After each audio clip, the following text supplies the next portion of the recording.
Alô? Alô? Bom, boa tarde a todos. Vamos dar início, então, à nossa apresentação, até para privilegiar quem chegou no horário. Eu sei que o horário do almoço é sempre complicado, né? E a concorrência também pelo horário e outras palestras, mas, enfim, agradeço aqui a presença de todos. E nós vamos ver aqui, talvez uns 30 minutos, 40, enfim, um pouquinho do que é a ICP Brasil, o que o ITI tem desenvolvido, né, ao longo desses últimos tempos, e que a gente gostaria, basicamente, de compartilhar com os senhores, com vocês, especialistas, né, enfim, na área de software. Né. Então, essa é a principal mensagem que a gente vem trazer aqui para o FISLE, né, que é justamente esses produtos que nós desenvolvemos ao longo, com parceiros, com universidades, com institutos de pesquisa, cujo objetivo agora, então, é estar disponibilizando para que vocês possam, para que a sociedade brasileira possa, então, aperfeiçoar, melhorar, adaptar a sua realidade. Ok? Pode passar. Bom, eu fiz aqui uma pequena agenda, então nós vamos falar, eu acho que aqui, não sei, quantos daqui têm certificado digital, quantos daqui utilizam, desenvolvem. Bom, então é um público bastante especializado, já conhece. Eu não vim aqui falar de ICP Brasil, não vim falar de ITI, mas a gente precisa falar um pouquinho do que é, só para lembrar um pouco dos conceitos, né, porque os conceitos depois são aplicados, ou têm sido aplicados e utilizados nesses produtos. Depois falar um pouquinho do sistema de gerência de certificado digital, contar um pouquinho de história e falar o que é um produto que está disponível, foi desenvolvido em tecnologia livre. Depois do assinador digital e do assinador de certificado de tributo, que são dois produtos que a gente, de certa maneira, desde o ano passado estamos patrocinando, desenvolvendo, e são produtos que, principalmente para vocês, para a sociedade, eles têm um impacto muito grande. Ou seja, eu acho que é um bom começo para quem quiser desenvolver alguma coisa a mais para a ICP Brasil. Okay? Pode passar. Bom, então aqui só um resumo então, da ópera. Né? Quer dizer, eu represento aqui, eu sou assessor técnico no ITI, atuo em alguns projetos, entre os quais esses eu gerenciei junto com alguns parceiros o desenvolvimento desses projetos. Atuo na assessoria técnica, tenho graduação em ciência da computação, mestrado e doutorado. Mas, nesses últimos anos, tenho me dedicado à certificação digital. A ICP Brasil ela é um conjunto, quer dizer, um sistema que congrega não só regulamentos que dão a validade, que dão a legitimidade a um documento eletrônico, mas também a segurança técnica. Né? Por isso que a gente costuma dizer que é um conjunto de componentes, né, de normas, de padrões, de tecnologias que colaboram, ou seja, que contribuem para o uso, para a disseminação do documento eletrônico, mas com segurança jurídica, com segurança técnica. Okay? Para quê? Para que a gente tenha autenticidade, integridade, confidencialidade, não repúdio, ou seja, são características, são princípios fundamentais que norteiam o uso do certificado digital. Então, toda vez que a gente desenvolver uma aplicação e a gente precisar utilizar alguns desses princípios, obviamente a gente pode recorrer à ICP Brasil, ao uso do certificado digital, ou o uso de algumas tecnologias que lá nós dispomos. Só um instantinho, por favor.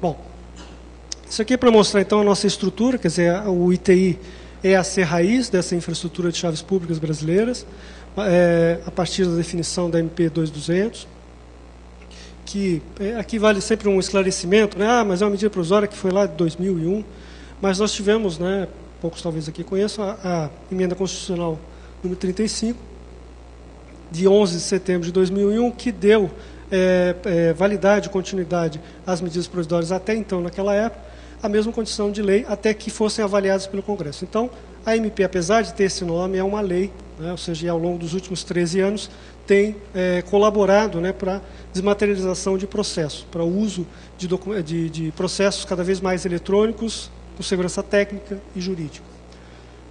Bom, aqui é só alguns números, né, do último ano, quer dizer, a gente fechou aí com a emissão de mais de 2.500.000 certificados digitais emitidos. Né? Ou seja, é um volume considerável, né, em termos de emissão. É claro que algumas aplicações têm trazido a demanda para o uso do certificado, depois a gente vai falar um pouquinho sobre essas principais aplicações, mas o fato é que é uma infraestrutura bastante sólida, robusta, né, que atende aí, basicamente todo o território nacional, através dos agentes de registro, das autoridades de registro, instalações técnicas, que facilitam, então, a vida do cidadão, a vida da empresa, do interessado em adquirir um certificado digital, poder ter a poucos metros ou poucos quilômetros da sua residência, então, um posto de atendimento que possa adquirir, então, um certificado digital. Lembrando sempre, né, que, diferente de outros modelos fora do Brasil, às vezes nós podemos aqui mesmo comprar certificados digitais lá de fora. Só que eles não têm a mesma garantia, eles não têm a mesma segurança jurídica que tem o certificado de ICP Brasil. Porque, entre outras regras, o certificado de ICP Brasil exige a presença física, seja do cidadão ou seja do representante de uma empresa. Pode passar. Bom, vou perder um pouquinho o foco aqui, né? Mas, enfim. Aqui é só um pequeno diagrama que ilustra algumas aplicações interessantes ao longo desses praticamente 13 anos de existência da ICP Brasil. Quer dizer, a ICP Brasil começou a suportar algumas aplicações relevantes lá em 2002, com o próprio sistema de pagamentos brasileiro, desenvolvido pelo Sisbacen, pelo Bacen. Depois nós tivemos o próprio Sisbacen, que é um outro sistema gerido pelo Banco Central, o Receita 222, que instituiu o uso do certificado digital nas operações com a Receita Federal. E aí nós vamos aí subindo, né, uma série de aplicações, até que mais ou menos em 2006, a própria Receita, junto com as Secretarias Estaduais de Fazenda, o CONFAS, definiu, então, instituiu a nota fiscal eletrônica, que hoje, sem dúvida nenhuma, é uma das aplicações que tem gerado grande demanda do uso do certificado digital. Associada a essa demanda, meados aí de 2011, a Caixa, também como gestora do Fundo de Garantia, migrou todo o seu sistema, que até então utilizava um certificado digital proprietário, digamos assim, reservado, para o certificado padrão ICP Brasil. Então, foi mais uma grande demanda de empresas e instituições que que tiveram que adquirir, então, o certificado digital para poder utilizar as funções ou os serviços do chamado Conectividade Social ICP. Sem demérito às demais aplicações, né, a ANS tem o TIS, que é aquelas informações da Agência Nacional de Saúde Complementar, onde informações, seja de um conveniado, de uma clínica, de um hospital, são remetidas para a agência, são remetidas para o ciclo de faturamento totalmente de forma eletrônica. Testado eletrônico, inclusive, curiosamente, o atestado eletrônico, inclusive, construído pelo INSS recentemente, o piloto foi aqui no Rio Grande do Sul, né? Ou seja, hoje já está sendo disseminado para o resto do país. Aqui é o atestado eletrônico para fins de licenciamento, né, junto à Previdência. Isso, enquanto demorava alguns dias, alguns meses, às vezes, para você dispor desse atestado, hoje um segurado pode dispor de um certificado, de um atestado em menor tempo disponível.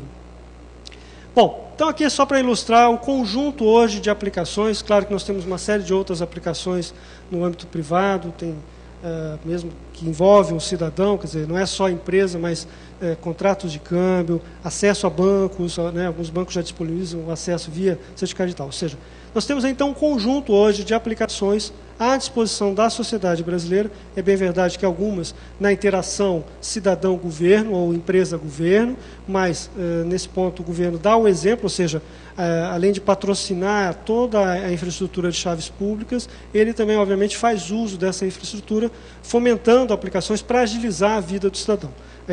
Todos aqui em que pese não têm o certificado digital, mas já receberam em algum momento uma nota fiscal eletrônica. O que significou isso, ou o que significa isso na prática? Significa agilidade, verificação ou inibição da fraude, né? Quer dizer, aumento da arrecadação. Então, isso é relevante para a economia e para a sociedade brasileira. Vou passar. Bom, então, esse é o pequena introdução, né, do que é a ICP Brasil. Não trouxe aqui nenhum conceito de certificado digital. A gente parte da premissa que aqui todos já, de alguma forma, já assistiram alguma palestra, ou já se envolveram com esse tema, ou já desenvolvem. Então, o nosso objetivo aqui é só dar uma palhinha, digamos assim, só dar uma satisfação de como é que estamos hoje na ICP Brasil. Pode passar. Bom, como é que começou esse envolvimento, então, do ITI, da ICP Brasil, com o software livre, com as tecnologias não proprietárias? Começou lá em meados de 2003, quando o Comitê Gestor, que é a entidade que faz a fiscalização, a gestão do próprio ITI, no concerne às atribuições de AC Raiz, definiu por resolução que a nossa plataforma não pudesse mais ou não devesse mais ser proprietária, né, porque até então nós tínhamos um hardware, um HSM e um software proprietário de origem americana, que nós então desenvolvêssemos então tecnologia nacional. E foi isso que o ITI então, desde 2003, desenvolveu o chamado Projeto João de Barro. Pode passar. O Projeto João de Barro, na sua essência, né, eu atualmente sou o gerente desse programa, nós, ao longo do tempo, desenvolvemos uma série de produtos. Ele tem um conjunto de objetivos, né? O principal deles foi dotar a AC Raiz de um sistema de gerenciamento de certificado, ou seja, que gerenciasse ou que gerencie todo o ciclo de vida do certificado da AC Raiz, mas com uma tecnologia totalmente nacional, não proprietária, auditável, ou seja, que a gente possa realmente ter o absoluto controle, inclusive atualizando quando necessário, com a adesão de novos algoritmos e novos padrões. Bom, nós criamos então o que a gente chama de SGC, Sistema de Gerência de Certificados, 3 versões, inicialmente a versão IWAPA, só para atender a necessidade da AC Raiz ou do ITI, mas o sucesso foi tanto que SERPRO, Presidência da República, outras entidades do governo, que já eram também autoridades certificadoras, solicitaram ao ITI que pudesse então disponibilizar ou criar uma versão que atendesse essa demanda. Então, foi o que nós fizemos, criamos a versão UIRA, e mais recentemente, desde o ano passado, 2012 nós fizemos o desenvolvimento, 2013 fechamos o desenvolvimento, nós já temos então uma versão também HAWA, ou seja, uma versão online para interessados em desenvolver ACs que possam então disponibilizar certificados. As palavrinhas IWAP, UIRA e HAWA, para quem curiosidade aqui acadêmica, IWAP é raiz em Tupi-Guarani, e UIRA é tronco ou caule, enfim, e HAWA é folha. Então, é só uma questão de codinome do projeto, que teve a sua essência aí, batizada, inclusive, como Projeto João de Barro. Também fez parte, ou faz parte desse projeto, o fomento ao desenvolvimento de um hardware criptográfico nacional. Depois eu vou falar um pouquinho sobre isso. E também, para quem trabalha nessa área de segurança, sabe da importância de você ter o domínio total sobre um gerador de números aleatórios. Também foi desenvolvido um gerador de números aleatórios. Bom, esse projeto, na verdade, ele teve a participação, né, o ITI não construiu sozinho, o ITI foi o grande articulador, o grande fomentador, digamos assim, do desenvolvimento desse projeto, ou até mesmo ainda desse projeto. Nós temos como parceiros a UITA, a Universidade Federal de Santa Catarina, o CEPESC, que é vinculado à ABIN, o CASNAV, que é um centro de pesquisa vinculado à Marinha, e tivemos aí também, claro, aporte de recursos vindos da FINEP.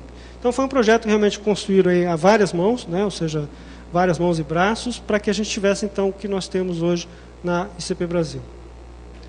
Bom, quais são as premissas, não só para esse projeto, mas essas premissas depois vão se estender para os outros produtos que, eventualmente, eu venha comentar aqui, que são a questão de, no caso especificamente do SGC, é gerir todo o processo ou todo o ciclo de vida no certificado raiz. Ou seja, desde da sua emissão até a sua revogação, ou até a sua expiração e a sua manutenção de repositórios, de assinatura de LSR e tudo mais. Que é LSR, para quem não lembra da sigla, Lista de Certificados Revogados. Ser uma plataforma auditável, ou seja, que permita que nós possamos ver código a código se não tem ali nenhuma informação indevida sendo inserida. Né? Obviamente, tecnologia nacional, e não poderia ser diferente, totalmente aderente aos padrões e às normas da ICP Brasil, e não utilizar tecnologias proprietárias. Pode passar. Aqui é só a ilustração, né? Isso começou lá em 2008, nós já estamos hoje na 3ª cadeia da C Raiz. Né? A V0, obviamente, foi desenvolvida com a tecnologia americana, com dispositivos estrangeiros. A partir da cadeia V1, nós já então implementamos o uso da tecnologia nacional com a gestão do SGC. É um certificado que está ativo, obviamente, né, ele vence em 2021, mas já temos, pode passar? Já temos hoje. Ok. Já temos então a V1, depois lançamos a V2, a V3. A V3 era curvas elípticas, com a suíte 2. Por questões que quem está acompanhando aí desde o ano passado, aquelas questões do Snowden e tudo mais, discussões que têm aparecido sobre a discussão da questão do algoritmo de curvas elípticas da suíte 2. Nós estamos agora desenvolvendo uma nova versão do SGC, que deve ficar pronta agora, daqui uns 90 dias mais ou menos, que ela vai incorporar o uso das curvas elípticas mais das curvas Brainpool. Então, nós passaremos a criar uma nova cadeia, agora a partir de, provavelmente, a previsão é setembro, nós vamos lançar uma nova cadeia. Isso muito em demanda de algumas aplicações, que é o lançamento até o final do ano do passaporte eletrônico, que vai ter certificados da ICP Brasil. Então, por questões de segurança, nós vamos adotar as curvas elípticas da suíte Brainpool. Pode passar. Bom, aqui só alguma sopa de letrinhas, de algumas aplicações, de algumas tecnologias que vocês estão acostumados a desenvolver ou trabalhar. Então, aqui são alguns dos produtos que nós, ou bibliotecas, ou softwares, de tecnologia livre, né, acessível, que nós utilizamos nos nossos produtos, né, especificamente aqui no caso do SGC. Ele é um sistema que roda tanto em Red Hat, mas temos a versão para Ubuntu. A Ubuntu, inclusive, nós temos a versão do SGC chamada versão Live, ou seja, para quem quiser aprender, utilizar isso, a gente usa muito para quem trabalha com certificação digital, para entender como é que funciona o processo de autoridade certificadora, desde o processo de requisição até a assinatura e a assinatura de LSR. Então temos essa versão Live, usando aí tecnologia OpenSSL, Postgres, PSD, OpenSCC, ou seja, são bibliotecas aí que dão sustentação aos aspectos criptográficos da plataforma. Pode passar. Bom, então vimos aí, então, aí a pergunta que às vezes nos faz, esse produto está disponível para a comunidade? Está disponível. Só que ele é um uso muito específico, né? Quer dizer, os interessados que têm nos procurado, têm licenciado esse produto, são autoridades certificadoras ou algumas universidades que querem fazer pesquisa ou desenvolvimento nessa área. Então, tem procurado o ITI para licenciar esse software. O ITI licencia tanto o executável como o fonte para quem estiver interessado em aperfeiçoar o produto. Como é um produto de um nicho muito específico, os interessados, como eu disse, são pontos bem específicos. A partir daqui, eu vou falar produtos que eventualmente venham a interessar os senhores, né, vocês, para o desenvolvimento, o aprimoramento de algumas aplicações de futuro. Bom, eu vou, antes de falar do produto, né, até porque não trouxe aqui, a gente não veio aqui para apresentar produto em termos de demonstração. Né, vamos falar aqui e depois, no futuro, eventualmente, vocês podem ter acesso aos produtos. Mas um produto que nós patrocinamos, ele já tem algum tempo e a gente tivemos que interromper, evoluir, e hoje estamos com a versão 2.0, é o chamado assinador digital padrão ICP Brasil. Ele é um assinador, aqui é só uma referência básica, né, quer dizer, em termos de estrutura, quer dizer, para quem atua nesse momento sabe da importância de você ter um assinador digital. Mais do que ter um assinador digital, quer dizer, pegar um certificado digital ICP Brasil ou não ICP Brasil e assinar um documento é uma coisa. Agora, por trás disso existe o que a gente chama de padrão de assinatura. Pode passar, por favor. Nós criamos, então, a ICP Brasil criou o padrão de assinatura digital. Ou seja, isso tem uma sopa de letrinhas aqui, o DOC CP15, que é o nosso regulamento que trata disso, e os anexos 15.1, 15.2, 15.3. Tem aqui depois, essa apresentação fica à disposição, tem ali as referências, onde vocês podem localizar esses documentos. Mas o que diz esse padrão na essência? Ele estabelece as regras, o formato de como deve ser uma assinatura digital. Para quê? Para que garanta que um documento assinado hoje possa ser recuperado no futuro. Então, a gente procurou, dentro desse padrão, incluir todas as informações necessárias à recuperação, à verificação, ou o que a gente chama de rastreabilidade das informações que vão dar, o que a gente começou e abrimos aqui a palestra, vão dar a segurança jurídica e a segurança técnica àquele documento eletrônico. Né? Então, isso tudo foi pensado com esse intuito. Então, foi criado esse conjunto de regulamentos e nós desenvolvemos... Pode passar. Bom, aqui eu vou falar um pouquinho antes de entrar no assinador, mas aqui nós tem aqui só um gráfico, um diagrama, para demonstrar a relação dos padrões internacionais com a incorporação desses padrões nacionais. Quer dizer, a gente não inventou a roda, né? Nós fomos lá fora, observamos os padrões, as normas, os regulamentos internacionais e importamos e adaptamos à realidade nacional. Até para garantir que, se eventualmente no futuro tenhamos aí uma troca de documentos entre países ou entre instituições estrangeiras, nós possamos, então, ter o tratamento adequado e o aceite dessa informação. Pode passar. Eu vou falar mais à frente, mas o que a gente comenta aqui é que nós temos uma cobrança, principalmente do setor judiciário, da área judiciária no país, setor de justiça, digamos assim, no judiciário, poder judiciário, o uso do PDF do padrão no nosso padrão de assinatura digital. Ele inicialmente não foi previsto, até porque alguns regulamentos internacionais ainda não tinham sido desenvolvidos adequadamente, ou não estavam, digamos assim, suficientemente maduros para que pudessem ser incorporados ao nosso padrão e assim serem utilizados. O que nós fizemos recentemente foi criar um grupo de trabalho, estudar essas normas todas, né? Tem inclusive uma ISO que hoje estabelece, ela já está na versão agora, versão 2, deve ser, se não foi publicada, já deveria ter sido publicado, mas ela já tem draft aí na internet.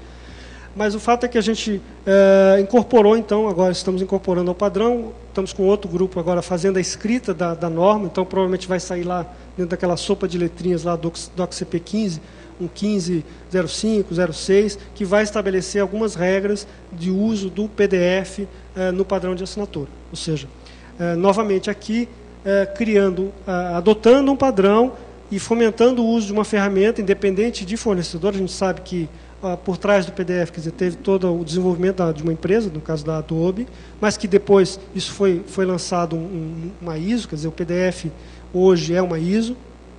É diferente de você falar do próprio PDF nativo do produto comercial, né, do Acrobat Reader ou Acrobat Professional, do PDF padrão ISO, que pode, então, ser utilizado em várias aplicações. Aliás, é utilizado vastamente em algumas aplicações. Bom, qual é o grande objetivo do padrão? Você tem um conjunto de políticas para garantir, para preservar esse documento eletrônico ao longo do tempo. Então, nós podemos garantir, efetivamente, se alguém utilizar esse padrão e assinar com o certificado digital ICP, usando esse padrão e usando depois o nosso assinador, ele pode recuperar esse documento seguramente no futuro.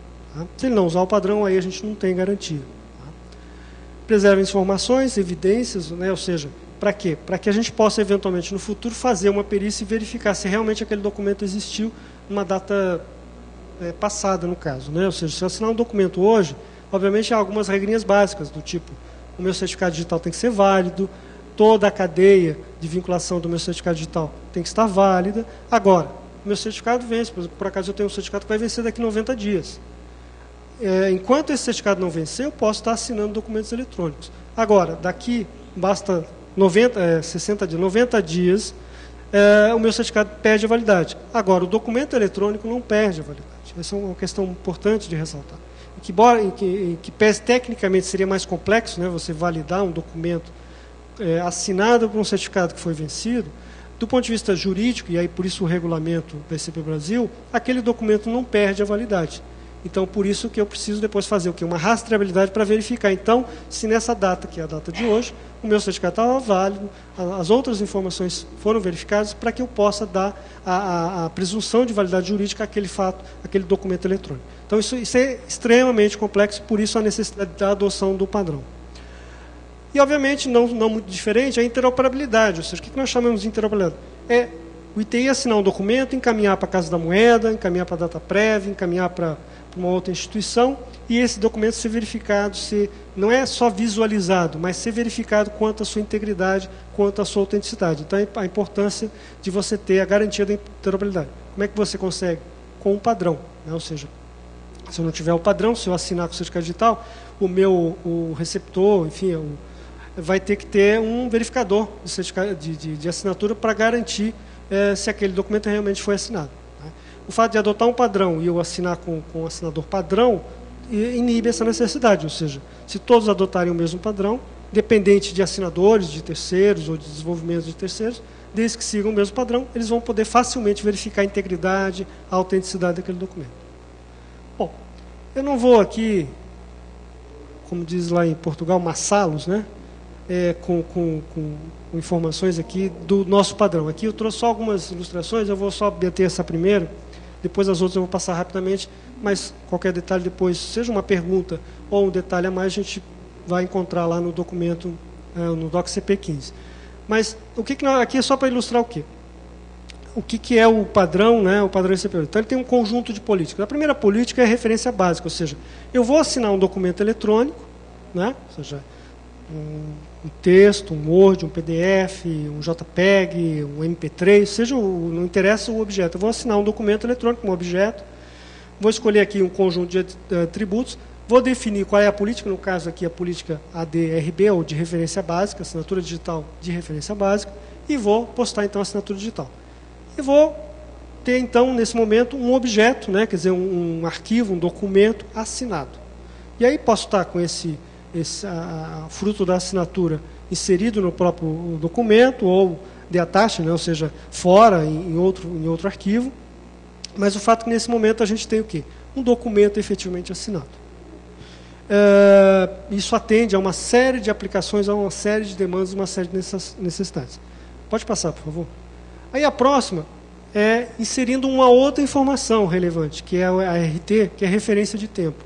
Aí eu estou inserindo uma outra tecnologia, um outro serviço da ICP Brasil, que é o carimbo de tempo. Então eu quero garantir naquele momento que aquele documento, além de ter todas as outras informações, tem o carimbo de tempo, ou seja, ele existiu a partir daquela data. Isso é outra necessidade relevante para eventuais outras aplicações, onde a data e às vezes até a hora são relevantes. Por exemplo, uma inscrição eletrônica de um concurso público, né? É presumível que a tua aplicação, né, ou seja, o concursado, para evitar qualquer tipo de conflito, você carimbe aquela inscrição ou retorno ao protocolo. É o que a gente chama de protocolo. Então, tem o registro, então, daquela informação naquele tempo. Pode passar. Aí, depois, nós temos de validação. Pode passar, por favor. Referência mais completa. E a última, que eu queria parar ali, que é a referência para arquivamento. Bom, aí isso já tem outras aplicações, outras necessidades. Imagina um contrato imobiliário, de crédito imobiliário. Então, é um contrato geralmente que vale aí, no mínimo, 20 anos, mas ele pode valer até 30 anos. Como é que eu vou garantir, numa eventual necessidade, que efetivamente aquele contrato foi assinado hoje, por exemplo, com validade de 30 anos? Então, é importante que eu guarde o quê? Aí você tem as outras, ali a gente tem uma representação do que, na verdade, é um complemento, né? Ela vai incrementando algumas informações adicionais à política anterior, né? Ou seja, nesse caso do arquivamento, eu guardo todas as informações necessárias à recuperação daquele objeto, ou à rastreabilidade daquele objeto no futuro. Então, eu preciso guardar a LCR, eu preciso guardar os certificados que foram utilizados, eu preciso registrar uma série de informações, inclusive o próprio carimbo de tempo. Então, com isso eu posso, né, no caso, isso aqui a gente está trabalhando o seguinte, numa hipótese de um conflito, numa hipótese de algum problema, de uma verificação, de uma necessidade de perícia, eu tenho condições, né, um perito no futuro teria condições, ao ler o padrão e ao se deparar com um documento assinado usando essa política, teria plenas condições de então fazer a verificação e a validação daquele conteúdo. Pode passar. Bom, dentro das nossas políticas, a gente costuma dizer que elas têm, são 5 políticas, né? Nos formatos CADES e CHADES, ou seja, tanto para aplicações usando a linguagem CMS ou a linguagem XML. No caso, então, para cada uma das políticas, nós temos 2 formatos de uso e utilização. O que nós teremos agora, no futuro, né, com a adoção do padrão PADES, é também o formato PADES, de registro de informação. De maneira que a gente vai ter, para cada política, uma definição do formato PADES para ser incorporado ao nosso padrão de assinatura digital. Pode passar. Bom, disso tudo, então, surgiu o que a gente chama de assinador digital e um outro produto complementar, que é o verificador de conformidade. Aqui só como ilustrações básicas, né, como informações principais. Dentro do conceito do assinador, nós desenvolvemos, né, encomendamos esse desenvolvimento junto à Universidade de Santa Catarina, de um assinador que seja totalmente aderente, ou 100% aderente ao padrão que vocês acabaram de observar. Então, isso garante que, por isso a gente colocou ali, ou seja, para referência futura, ou seja, para os senhores, para vocês desenvolvedores, possam utilizar isso nas suas aplicações e a partir dela, quer dizer, não se preocupar, como é que eu vou codificar a política DRB em CHADES aqui no meu aplicativo? Você vai lá, pega o código e faz um copiar-colar e adapta à sua realidade. Essa é a proposta, né? Ou ver como é que faz, se você vai usar outra linguagem, nós desenvolvemos aqui em Java, mas usa lá, eu gosto de outra linguagem, adapta aquela realidade, né? Ou deixa em Java mesmo, faz uma chamada e não tem que se preocupar com isso. Porque você vai garantir, então, que a sua aplicação, pelo menos seja para gerar o padrão, para verificar o padrão, vai estar aderente. O nosso assinador é de propósito geral, então ele não trouxe aqui, né? Depois, quem tiver interesse, a gente manda aí cópia da tela, mas enfim, ele não tem nenhuma... quer dizer, ele atende a todas as necessidades, ou seja, eu tenho que escolher a política, tenho que definir e assinar o meu objeto, enfim, dentro do padrão brasileiro de assinatura. O código-fonte vai estar disponível, depois eu explico porque ainda não está disponível. O objetivo dele é validar todo o conjunto normativo, tá? Inclusive com a última atualização. Multiplataforma, tanto Windows, Mac e Linux, quer dizer, portável. Claro que com alguns problemas de adaptação, às vezes, de interfaces de drivers, de cartões, de leitores, que é o grande tendão de Aquiles, né? Nós temos também duas versões, a versão web e a versão desktop. Ou seja, quem quiser adaptar isso dentro da sua realidade, da sua empresa, da sua instituição, poderá utilizar. Não, pode voltar um pouquinho. Só para comentar, o verificador de conformidade. Isso é um outro produto, embora o assinador possa fazer as duas coisas, quer dizer, assinar e verificar, o verificador de conformidade, inclusive, é um produto que a gente deve colocar à disposição online, ou seja, se alguém receber um documento assinado, e ele se pergunta assim, mas onde é que eu verifico isso? A consistência desse documento. Então, a gente vai colocar, não tem ainda uma data prevista, a gente está trabalhando porque isso provavelmente vai demandar, então a gente tem que se preparar para isso, mas a gente vai colocar no site, do próprio site do ITI, um verificador, como serviço, né, um verificador de conformidade. Então, se alguém amanhã receber um documento, esse aqui foi assinado no padrão ICP Brasil, então deixa eu ver. Então, ele vai lá, vai fazer o upload do objeto, do documento, com as informações que requerem para verificação, e o sistema vai dizer, olha, isso aqui está no padrão ou não está no padrão. Ele também não vai entrar no mérito, até questões de privacidade, quer dizer, do conteúdo, quem assinou, ele vai dizer, está no padrão, esse documento foi assinado com a política ADRB, pronto. São informações básicas que ele vai gerar. Então, isso dá já dá uma informação, já presta um serviço relevante para a comunidade. Teremos também, da mesma forma, um verificador de conformidade mais detalhado para desenvolvedor. Então, para vocês que vão estar desenvolvendo produtos, né, eventualmente com o uso dessas tecnologias, se deparem, bom, mas deixa eu verificar aqui, deixa eu testar. Então, ao invés de mandar para alguém, ou mandar para o ITI, porque a gente não tem esse serviço lá no ITI, mas ao invés de fazer essas verificações, você vai pegar o seu objeto assinado e vai submeter ao verificador de conformidade. E o verificador vai dizer, passo a passo, pelo menos aqueles pontos mais relevantes, se você usou ou não aqueles objetos que é a norma, que o padrão estabelece. Tá? Então, se você não usou um objeto desconhecido ou não previsível, ele vai sinalizar. Tá? Ok? Pode passar. O papo está bom, mas eu tenho que acelerar, que eu empolguei aqui. Bom, então, vimos a primeira etapa, o primeiro produto. O produto assinador, eu creio que, eventualmente, haverá bastante interesse da comunidade. A gente já está fazendo alguns acordos internos, principalmente no governo, já liberando o assinador para algumas entidades, como DataPrev, SERPRO e o próprio STJ. Para o público, em geral, a gente está discutindo como é que vai fazer isso, mas deve liberar em breve o produto via download lá no próprio site do ITI, para que vocês possam ter acesso ao produto e aos fontes para poder aprimorar nas suas aplicações. Entidades do governo, por questões ainda, né, tem mais facilidade de buscar esse acordo, né? Entidades privadas já é um pouco mais complicado, mas se tiver aqui alguns representantes de entidades de governo, eu já conversei com o Paulo ali da Prefeitura de Vitória, e basta procurar o ITI que a gente pode fazer um licenciamento para as entidades de governo. Para as entidades privadas ou para o público em geral ainda não está disponível, mas vai estar também, é a nossa meta. Tá? Certificado de atributo. Pode falar, posso passar, por favor. Bom, não sei quantos de vocês já ouviram essa tecnologia, aproveitei o nosso momento aqui para a gente falar um pouquinho, porque a gente também já tem um produto para essa tecnologia. Obviamente, muitos de vocês estão acostumados a utilizar certificado digital, já ouviram falar de certificado digital, ou já têm um certificado digital. Mas, muito provavelmente, poucos aqui devem ter um certificado de atributo, a não ser alunos que, curiosamente, foram no site da Uni desde o ano passado e pediram a sua carteirinha de estudante. Aqueles que pediram já receberam um certificado de atributo, ou já estão usando certificado de atributo, até mesmo sem saber. Tá? Porque a Uni foi a primeira entidade no país, desde o ano passado, a utilizar certificado de atributo na emissão das novas carteirinhas. Tá?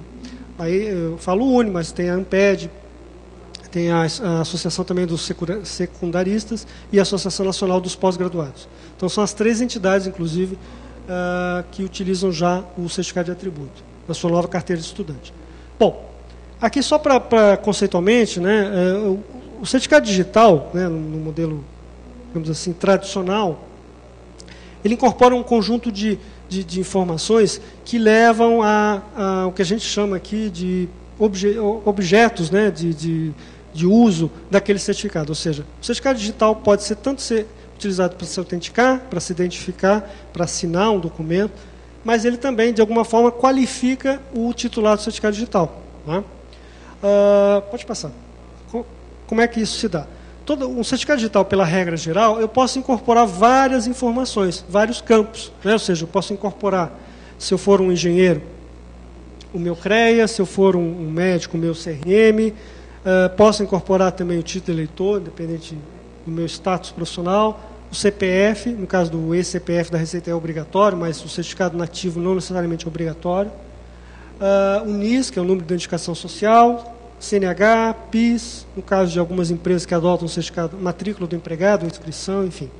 Ou seja, eu posso incorporar uma série de atributos daquele certificado. Isso é bom e é ruim. Né? Ou seja, é bom porque, eventualmente, eu vou portar só um certificado digital e eu, dependendo do volume de aplicações que eu tenho, né, usando aqueles diferentes atributos, eu posso ter a acessibilidade facilitada. Mas não é muito bom, às vezes até para a própria aplicação, para o próprio titular do certificado, porque eventualmente alguns desses atributos ele pode perder, não são atributos permanentes, ele pode também, eventualmente, né, um cidadão pode tentar buscar um certificado digital em nome de outro, quer dizer, tentar uma fraude, e assim a inserção de vários atributos pode gerar esse problema. Né? Então, além de outras questões que a gente também teve discussões na ICP Brasil, no Comitê Gestor, que é até mesmo de privacidade, ou seja, eu estou divulgando uma série de atributos e informações que eventualmente eu não precisaria, né, o que pode eventualmente ensejar algum problema de invasão de privacidade. Porque o certificado digital, na sua essência, pela lei, ele é público. Então, não é uma informação, mas ao conter informações, de certa maneira, de cunho privado, podem eventualmente prejudicar aquele cidadão ou aquele interessado. Pode passar. Bom, o que nós fizemos em 2012 foi criar uma nova tecnologia. Né? Ela é baseada na RFC 5755, né, que é o certificado de atributo. Lá fora se utiliza muito isso para privilégios, né, para autorizações, uma série de outras aplicações, principalmente quem utiliza grids e outras aplicações, principalmente no mundo acadêmico, é mais comum usar o certificado de atributo. Mas o que nós trouxemos e nacionalizamos, né, é o uso do certificado então, de atributo para qualificar. Ou seja, deixamos então para o certificado digital a função básica de identificar o cidadão, como se fosse, ou como deveria ser, o RG eletrônico daquele cidadão, e deixamos então para as outras atribuições, aqueles outros atributos, para as entidades que são as detentoras, até mesmo legais, da atribuição daquela qualificação para o indivíduo. Pode passar. Então, aqui só para fechar, quer dizer, o que é um atributo? Né? É uma qualificação, uma aptidão, um privilégio, uma característica, um título. Ou seja, é uma informação que nós vamos herdando, recebendo ao longo do nosso tempo. Quer dizer, quando eu tiro uma graduação, eu mudo de status, né, acadêmico. Né? Eu sou um graduado, depois um mestrado, um doutorado, enfim. Então, eu vou crescendo. Então, são atributos que eu vou recebendo. Alguns são permanentes. Quer dizer, ninguém vai me tirar a graduação, ninguém vai me tirar o mestrado. Depois que eu adquirir, assim como agora, alguns outros podem sofrer algumas avarias ao longo do tempo. Quer dizer, o título de eleitor ele pode ser cancelado, se você não atuar como cidadão dentro do que estabelece a lei. E outros atributos, eventualmente, você pode perder. Então, o certificado de atributo, ele, de certa maneira, trata essa distinção entre o atributo permanente e o atributo transitório ou temporário. Por exemplo, eu estou hoje, né, funcionário do ITI, amanhã posso não estar. Então, eventualmente, aplicações podem estarem acessíveis enquanto estou funcionário de uma instituição. No momento que eu deixei de ser, eu perco aquele status. Pode passar. Aqui é só a ilustração, mas são alguns objetos do certificado de atributo. Ele está definido no DOC CP 16. Na essência, um certificado de atributo é um X509, com a diferença que ele não contém a chave privada, chave pública do cidadão, do titular do certificado. Né? E outros objetos que são obrigatórios, como é o caso da validade, quer dizer, início e término, quem emitiu, a assinatura. Vamos passar, que acho que eu explico melhor isso com outros diagramas. Bom, Aqui a gente tem o que a gente chama de processo de emissão do certificado de atributo. Isso também esse gráfico tá ilustrado lá no Doc CP16, mas enfim, nós temos no lado esquerdo, aqui no meu lado esquerdo, é o que a gente chama de EA, ou entidade emissora de atributo. A entidade emissora de atributo é toda entidade que de alguma forma emite uma qualificação para outra. Quer dizer, aqui estamos na PUC, então os estudantes da PUC podem receber a sua carteira de estudante com certificado de atributo. Quem é a EA? É a PUC. E assim vale para qualquer entidade. Quer dizer, se eu sou cliente de um determinado banco, o Banco do Brasil, Caixa Econômica, o Bradesco, enfim, essa entidade ela passa a ser, dentro do conceito de certificado de atributo, uma EA. Então, é a entidade responsável, detentora, né, seja por questões legais ou administrativas, detentora daquele certificado de atributo.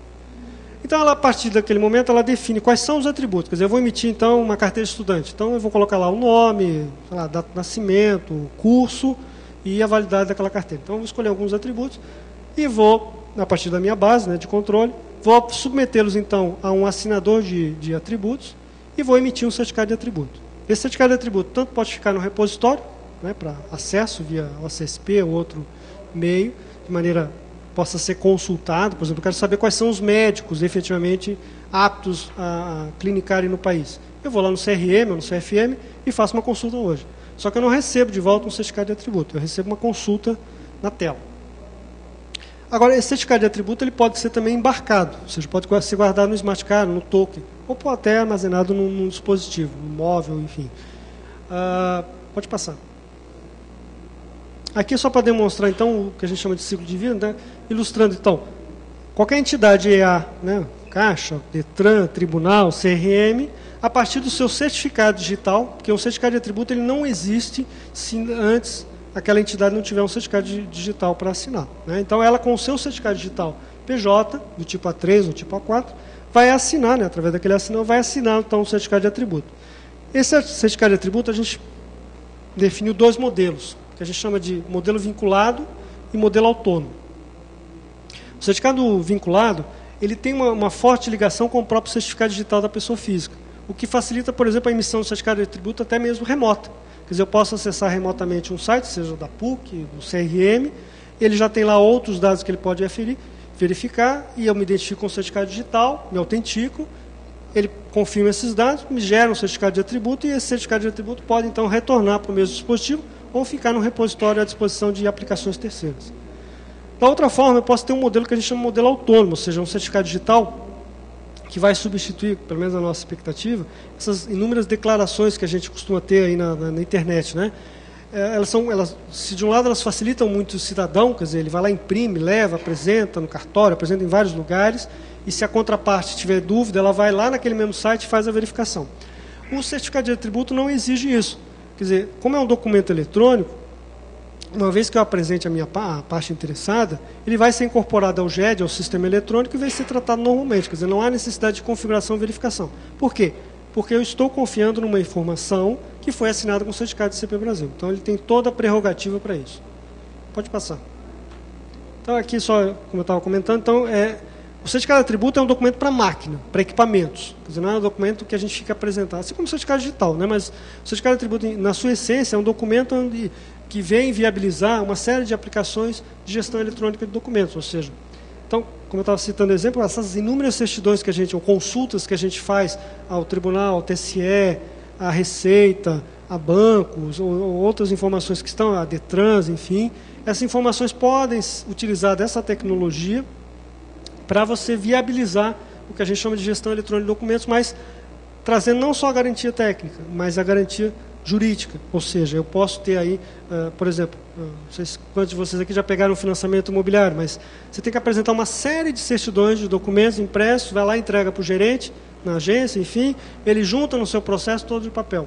Bom, a gente espera, né, e acredita que tem um mundo onde eu vou na agência, me identifico com o meu certificado digital, me autentico, assino lá um termo de solicitação de financiamento, e autorizo, digamos, o banco, né, o agente financeiro, aí em vários órgãos. Ele vai, preciso da informação da Polícia Federal, preciso do tribunal, do cartório. Ele vai em várias dessas entidades, faz requisições, mas não requisições web service, simplesmente, faz uma consulta. Porque a consulta é falha, porque pode ter, naquele momento, uma falha de acesso, não só mais que uma falha de acesso, porque eu posso tentar a segunda vez, mas uma falha da integridade da informação.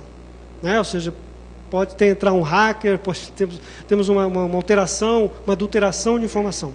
Como é que eu vou garantir que essa informação não seja alterada?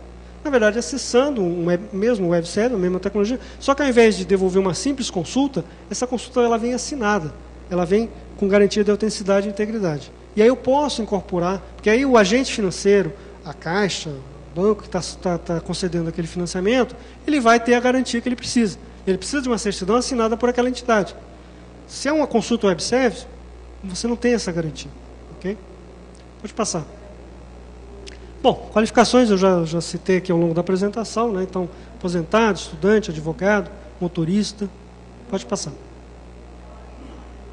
E certidões também, que é outro nicho de aplicações que a gente acredita que podem ser utilizadas ou se beneficiar do uso do certificado de atributo. Né? Ou seja, essas várias entidades que emitem certidões, que a gente consulta na tela e depois imprime para entregar no guichê, no balcão, elas podem ser substituídas por simples documentos eletrônicos, que ao invés de... Quer dizer, não só eu poderia autorizar aquela entidade que está me solicitando a certidão a ir lá no órgão e solicitar isso de forma eletrônica, ou eu carregar na minha pendrive, quando eu fosse no banco, ó, pega aí todas as minhas certidões eletrônicas e execute o processo que for necessário. Pode passar. Bom, o que nós temos então, o produto hoje é o assinador digital o assinador de certificado de atributos. Ele se aplica também de propósito geral, ou seja, pode ser utilizado em qualquer EA, é autoconfigurável. Pode-se criar dois tipos de certificados, o autônomo ou vinculado. Você vai escolher todos os objetos, vai definir que tipo de variáveis você vai utilizar. Código-fonte também disponível. Usa o padrão DocCP16 e temos duas versões, versão web e versão desktop. Ou seja, você pode criar uma aplicação onde você possa desenvolver a assinatura de certificado de atributo de forma remota, ou seja, basta só se identificar via certificado digital. Pode passar? Acho que chegamos, né? Temos aí, acho que mais alguns minutinhos. Se tiver alguma questão. 10 minutinhos. Tá bom. Se tiver alguma dúvida, alguma pergunta, a gente está aqui à disposição, por favor.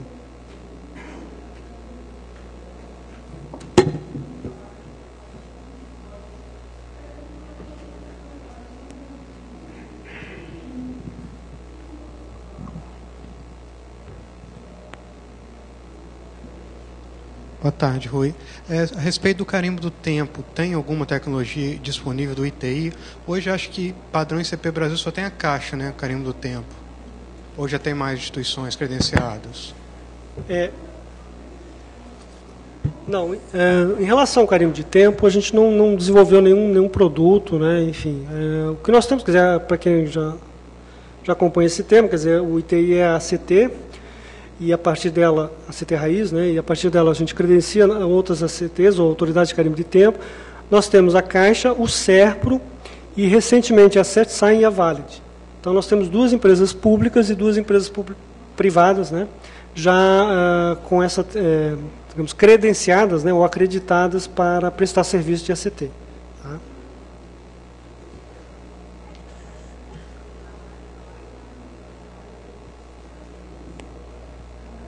Boa tarde. A gente tem uma dificuldade na utilização prática, por exemplo, dos navegadores não ainda ter a nossa ICP Brasil lá nativo.